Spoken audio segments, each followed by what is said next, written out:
এই হচ্ছে AGT live 24/7। This is AGT Live 24/7.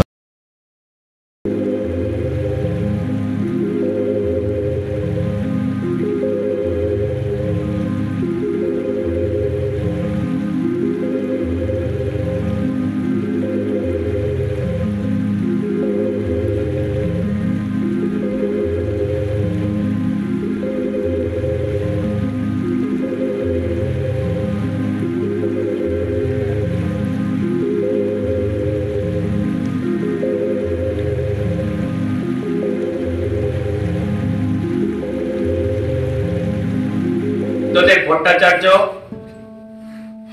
1944 সালের 1 মার্চ উত্তর কলকাতায় জন্মগ্রহণ করেছিলেন। বাবা নেপালদেব ভট্টাচার্য, মা লীলা ভট্টাচার্য এবং আমাদের দেশের এবং সারা পৃথিবীর অন্যতম বিশিষ্ট কবি সুকান্ত ভট্টাচার্যের ভাইপো বুদ্ধদেব ভট্টাচার্য। উত্তর কলকাতার এই শৈলেন্দ্র সরকার ইনস্টিটিউশনে স্কুল শিক্ষার পর কলকাতার প্রেসিডেন্সি কলেজে বাংলায় স্নাতক বিদ্যালয় পড়াশোনার সময় ছাত্র আন্দোলনে অঙ্গাঙ্গিভাবে জড়িয়ে পড়েন। যখন পশ্চিমবাংলা জুড়ে কমরেড দীনেশ মজুমদার, বিমান বসুদের নেতৃত্বে উত্তাল ছাত্র যুব আন্দোলন, তখন কলকাতা বিশ্ববিদ্যালয়ে পড়ার সময় মেধাবী ছাত্র বুদ্ধদেব ভট্টাচার্য ছাত্র আন্দোলনে অঙ্গাঙ্গিভাবে জড়িয়ে পড়েন। এই বুদ্ধদেব ভট্টাচার্য ছাত্র অবস্থায় অত্যন্ত ভালো সাহিত্যিক ছিলেন, কবি ছিলেন। মেধা ছাত্রের সঙ্গে অনেকগুলি প্রতিভা তার মধ্য দিয়ে প্রতিফলিত হয়। যখন ছাত্র যুব আন্দোলনের নেতৃত্বে আসলেন 1968 সাল, পশ্চিমবাংলার যুব আন্দোলনের অন্যতম প্রিয় সংগঠন গণতান্ত্রিক যুব ফেডারেশন পশ্চিমবঙ্গের রাজ্য কমিটির সম্পাদক নির্বাচিত ভূমিকা পালন করেন। 1966 সালে সিপিআইএম এর সভ্যপদ লাভ করেন।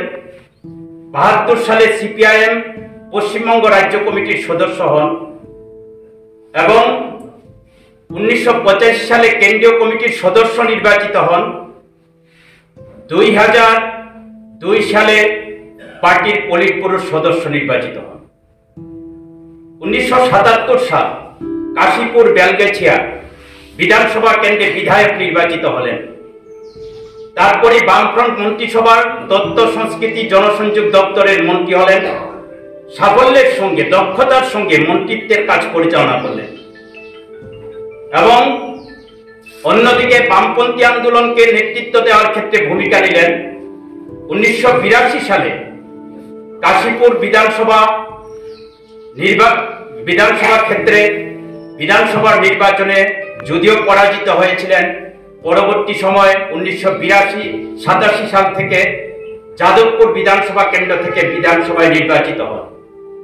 তারপর তথ্য সংস্কৃতি প্রযুক্তি বিজ্ঞান দপ্তরের মন্ত্রীর পর নগর পুর উন্নয়ন মন্ত্রী দায়িত্ব পালন করেন। একই রকম ভাবে 1996 সাল রাজ্যের স্বরাষ্ট্রমন্ত্রী, উপমুখ্যমন্ত্রী, 2000 সাল থেকে মুখ্যমন্ত্রীর দায়িত্ব টানা প্রায় 11 বছরের দায়িত্ব পালন করেন।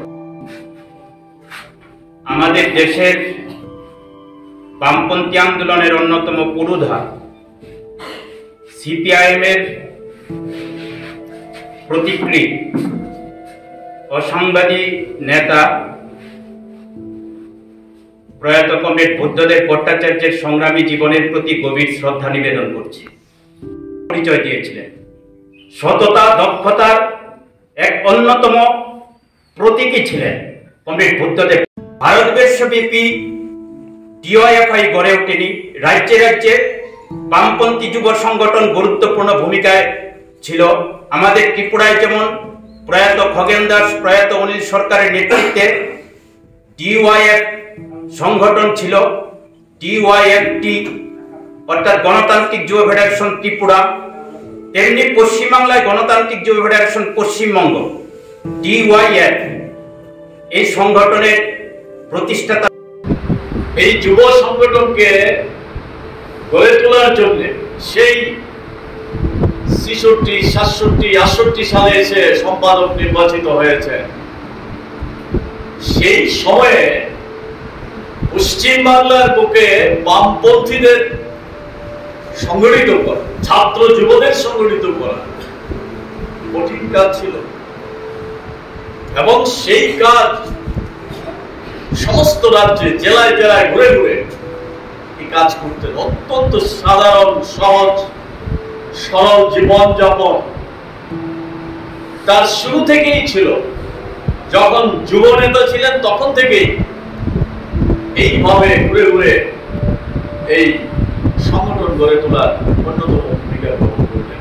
আমাদের প্রিয় নেতা সিপিআইএম প্রাক্তন পলিটব্যুরো মেম্বার, পশ্চিমবাংলার প্রাক্তন মুখ্যমন্ত্রী কমরেড বুদ্ধদেব ভট্টাচার্যের প্রতি এবং সমবেদনা জ্ঞাপন করছি কমরেড বুদ্ধদেব ভট্টাচার্যের স্ত্রী এবং কন্যার প্রতি।